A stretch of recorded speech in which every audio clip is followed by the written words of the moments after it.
I own 10 properties at the age of 26 years old, all of which I bought without using a single dollar of my own money. Today, I'm gonna share with you how you can become a multi-millionaire through real estate investing by the time you retire or sooner, depending on how old you currently are, so that by the time you are done watching this video, you'll know exactly what to do to build up a rental portfolio of houses that pay you every single month for the rest of your life, even if you don't have any money today. So let's talk about how you can do that. So you might think the first step is to go save up a bunch of money, but that is actually not true. Like I mentioned a few seconds ago, today we're gonna talk about how you can do this even if you don't have much money to your name right now. So with that being said, how exactly do you pull this off? Well, the first thing that you need to learn is a strategy nicknamed as sub 2. The simplest way that I can explain what a sub 2 is somebody currently owns a house, you want to buy that house from that person, but instead of you going to the bank and getting a loan, or instead of you paying cash for that house, you just take over the existing loan that the current owner has on that property. So for example, let's say someone is selling 123 Apple Street, right? And they bought the house back when interest rates were really low. Maybe their interest rate is 2%, 3%, something really low, right? So I'm gonna draw a little house here. And let's say this seller has a 3% interest rate. In most major cities, if somebody has a 3% interest rate on their house, well, depending on how much they paid for the house and whatnot, their mortgage is probably going to be somewhere around $1,300 to $1,500, probably even less. But I'm just going to use 1,300 as an example because I keep seeing that number pop up with houses around a 3% interest rate. So let's say their monthly payments are 1,300 bucks a month. Now, if you went out to the bank and you tried buying this exact same house today, your interest rate is going to be somewhere between 6 and 7%. And let's say this is a $400,000 house, your monthly payments are going to be somewhere close to 3 grand a month. Maybe in the high twos, maybe in the low 3,000s, but give or take somewhere around $3,000 a month. Now, the problem, however, is this exact same house will only rent out nowadays for roughly like 2,000 bucks a month. So this house is going to rent out for maybe $2,000 to $2,200 a month, regardless of if it's $2,000 or if it's $2,200. If your mortgage is 3 grand, you're going to be losing a lot of money every single month on this house. So it doesn't make sense 99% of the time for you to go out and buy a property the traditional way, which is going through a bank or paying cash, unless you're going to put down, 50%, 60%, right? It doesn't really make sense for you to go take out a loan for you to buy this house and whatnot. So what I do is I find people that want to sell their house who have a low interest rate and they also have a low monthly payment. And I say, okay, how much money were you planning on putting in your pocket from the sale of their house, right? So let's say, for example, they plan on selling their house and profiting $50,000 from the sale of their house, right? So the seller, they want to sell their house and they believe they will pocket $50,000 from the sale of their house after paying realtor fees, closing costs, all that fun stuff. What I do in these cases, if I like the house, I like the area, and I believe the area is going to continue going up in value over time, I'll tell them, I'll say, hey, you know what? If you plan on making $50,000 from the sale of your house after you pay your realtor and list it and clean it up and wait a couple of months for showings and for the right buyer to come around and for the sale to go through and for the loan and for the appraisals and for the inspector, all of that stuff, you can for sure get your 50K, but why don't I just give you $50,000 today and you can save the hassle of listing it, going through showings, inspections, appraisals, repairs, all that fun stuff. You can completely avoid that. I will still give you the $50,000 that you were going to make. All I want is to take over your loan at 3% and $1,300 a month. So I will then become responsible for making these monthly payments and they can just walk away with the $50,000. We go through a title company, we open escrow, everything is done the exact same way. So once escrow closes, the ownership, the title, or the deed of the house is no longer in the seller's name. The deed then goes into my name, and that's pretty much it, right? So I become the owner of this house. I now am inheriting this 3% interest rate and this $1,300 a month monthly payment, and I am renting it out for $2,000 a month. Now, how did I come up with these $50,000 though, right? Because we talked about how we're doing this with no money out of pocket. So how can one go ahead and do this? Well, there's really a few different ways. Welcome to being a real estate investor. Being a real estate investor is not about being the person with the most amount of money. It's about the person who can put the pieces together in the best way that makes the most amount of sense. So here is what I do in these situations. I make videos on the internet telling people, hey, if you have money, you want to invest with me, reach out to me and let's see what we can put together. So I had someone reach out. She had $100,000 and I ended up using her $100,000 for two different properties. For one of the properties, she gave me 50 grand and I am paying her interest only 250 bucks a month, okay?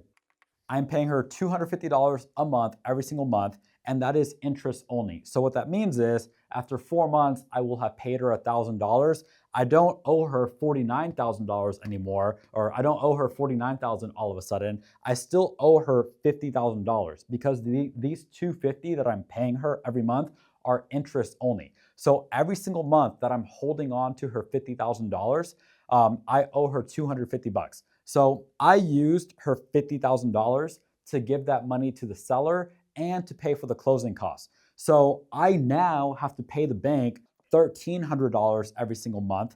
I'm paying my friend an additional $250 a month. So in total, I am paying $1,550 a month, right? 1,300 plus 250 is $1,550. But I get to rent this house out for $2,000 every single month.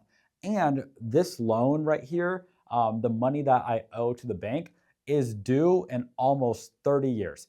And so every single month, the tenant is paying down a little bit more of what I owe. And I'm just taking, the $2,000 that I get, I'm paying the 1,300, I'm paying my friend the 250, and I'm pocketing a couple $100 a month in cash flow. So I acquired another rental property with no money out of my pocket, right? I literally got this house basically for free because someone let me borrow the down payment and then I took over the seller's loan. I took over what their monthly payments are and I'm making a couple $100 a month. So this house is being paid down every single month by the tenant, and appreciation happens over a long period of time in real estate. So 30 years from now or less, this house should be worth double what it's worth today, and it'll be paid off. So this is a $400,000 house. This house will be worth 800,000-ish, give or take, in 30 years from now. Here in Las Vegas, this house sold for like $110,000 15 years ago. So it's more than tripled in value in the last, 15 years. Statistically though, every 30 years, they double in price. So that's why I'm saying, it'll probably be like an $800,000 house by then, but it'll be an $800,000 house that I got for free. Someone else paid everything for me, the tenant. It went up in value on its own. I got a ton of tax benefits from owning the rental property. And then it just becomes a game of repeating this. So that is just one property. But what if you're like me, or if you want to be, doing something similar, and you own a business whose entire job is to find deals like this or to find deals that we can fix and flip? That's when it gets really exciting. So let me show you what I'm actually doing as well. So like I said, I own a decent amount of these, right? I'm just gonna draw a few more houses on here. All right, I'm not gonna sit here and draw a million of them, but they all pay me an average of 250 bucks a month in cash flow. So we have 250, So again, I'm not going to sit here and draw 10 or 11 houses technically and put a 250 underneath all of them, but you get my point. So here's what I do with the 250 bucks a month, right? Even though I live in Vegas, I don't go take the 250 and take it to the casino. I take my other money for that. No, I'm joking. But what I do is I combine the cash flow that all of my properties make. So, 250, 250, 250, whatever. Let's say it's $1,000. It's technically more than that, but take all the cash flow that your rental properties make and choose one property. In this case, I have one particular property that I picked, and all of the cash flow from all of the rental properties, the excess cash flow, gets used to pay down additional principal for one house. So every single month, on top of the $1,300 mortgage payment that I'm making already, so pretend this is a house right here, right? On top of the $1,300 mortgage payment that I'm already making, I'm taking all of this cash flow every single month and paying additional principal. So what I'm doing here is I'm taking a loan that would have otherwise taken me 30 years to pay off, and I'm going to be paying it off in close to 8 or 9 years because I'm taking all this money every single month and using it to pay down additional principal. So what's going to happen then, right? Let's assume I don't buy any more rental properties between now and 10 years from now, which I highly doubt will be the case, but let's just assume that that is the case, right? If that's the case, currently I have $2,500 a month in cash flow. And to be fair, it's usually a little bit less because there's normally like a repair that comes up or something along those lines. But on a good month, it's $2,500 in cash flow, but most months it is a little bit less, just being honest with you, right? So I'm just gonna keep calling it 2,500 just for the sake of simplicity. But let's assume I don't buy any more rental properties and I continue having 10 rental properties 10 years from now, right? Those 10 rental properties are still, or they should still, be paying me $2,500 a month in cash flow. However, I will no longer have a mortgage on this house right here. So because I won't have a mortgage on this house right here anymore, the money that I received from renting it out will all be pure profit, or the vast majority of it will purely be profit, right? So if this one right here is renting out, this is like a little townhouse. I think it rents out for 1,500 bucks a month right now. Okay.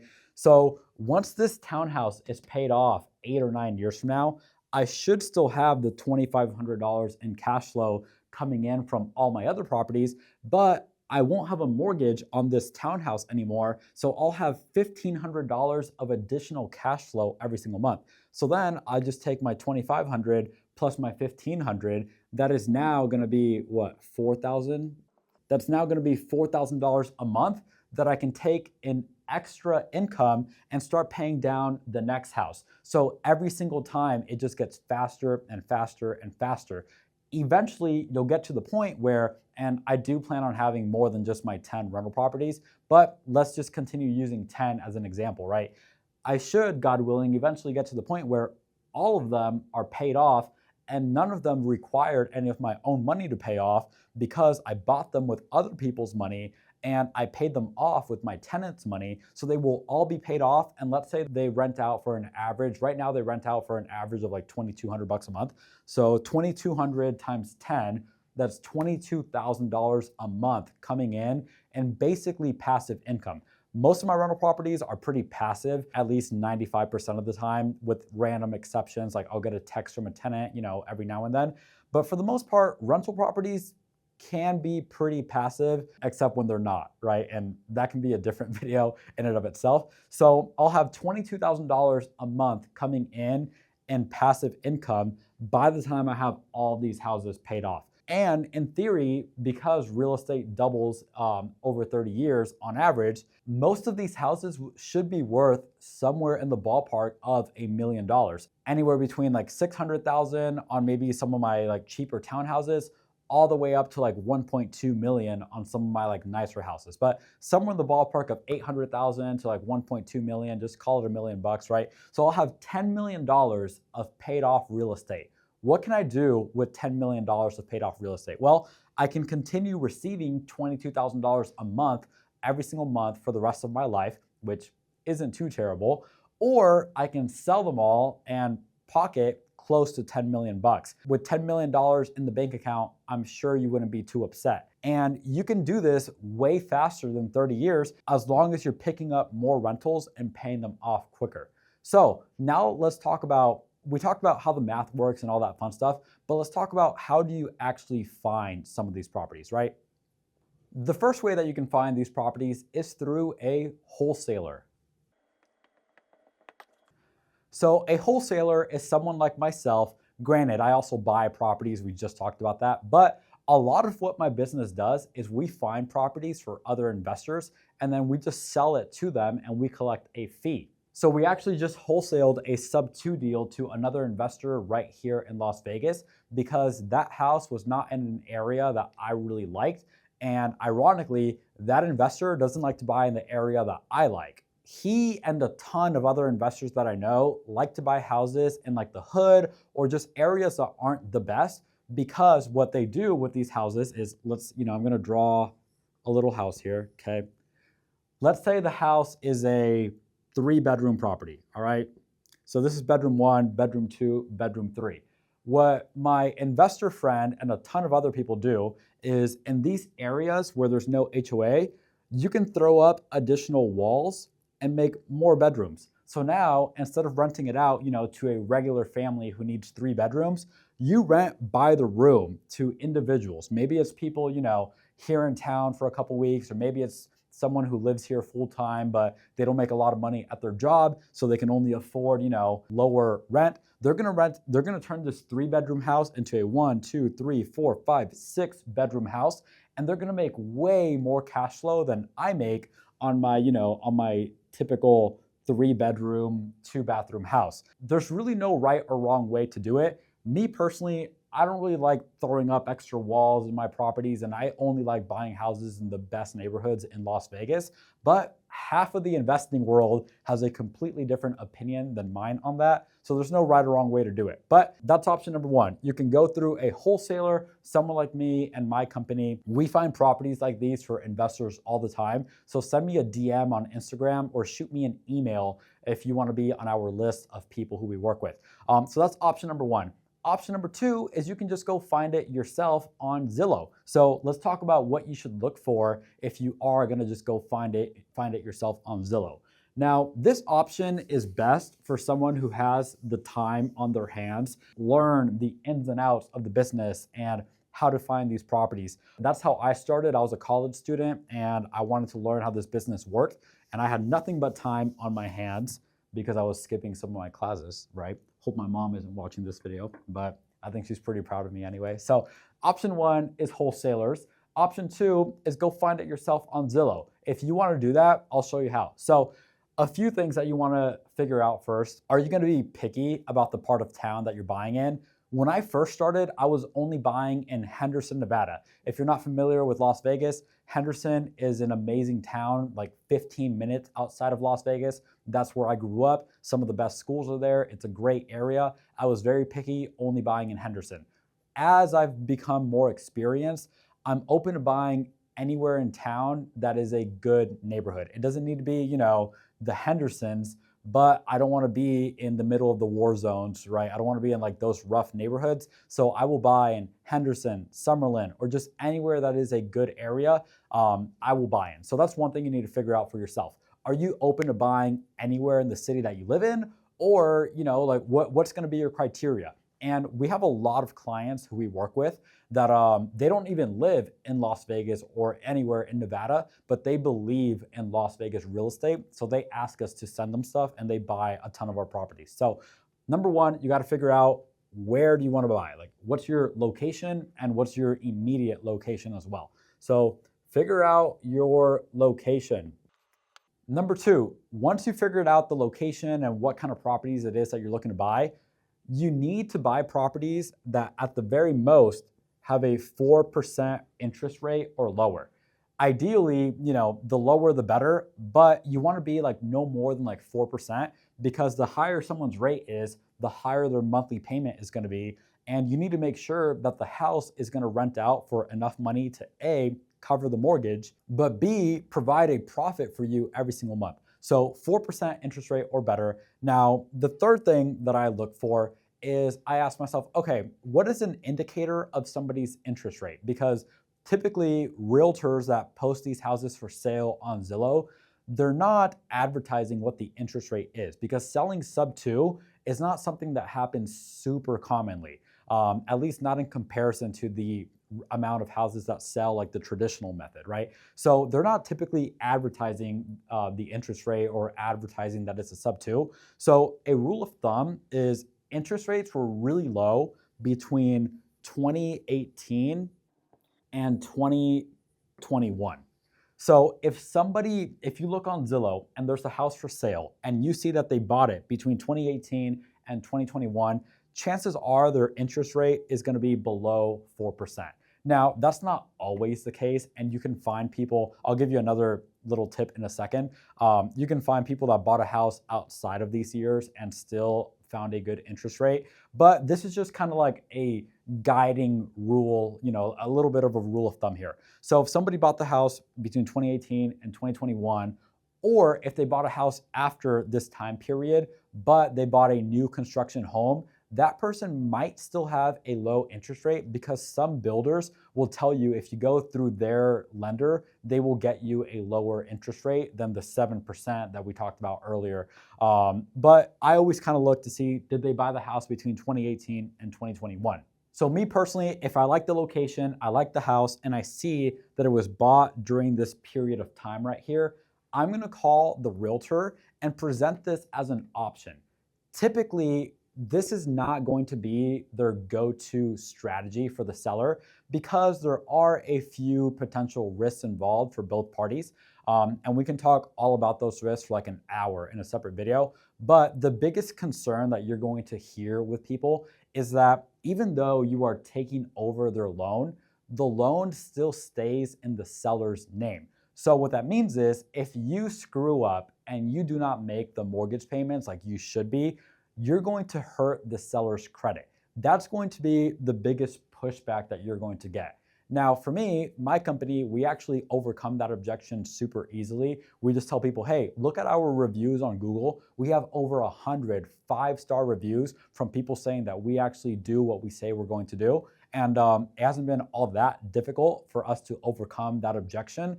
But when I was brand new and I didn't have over 100 5-star reviews from people whose houses I bought, it was a lot more difficult, getting people to just kind of take my word on it, I guess, right? But if you can, just be a good, honest person and have good intentions, what I found is most sellers and listing agents will eventually say, okay, that makes sense. If we haven't sold the house to somebody the traditional way in a couple of months, I'm more than willing to entertain your sub 2 offer. So many times we don't get our sub 2 offers accepted on the first go around, because the sellers are like, hey, I'd rather not have to deal with like the potential of you not making the mortgage payments and my loan, being affected, my credit being affected.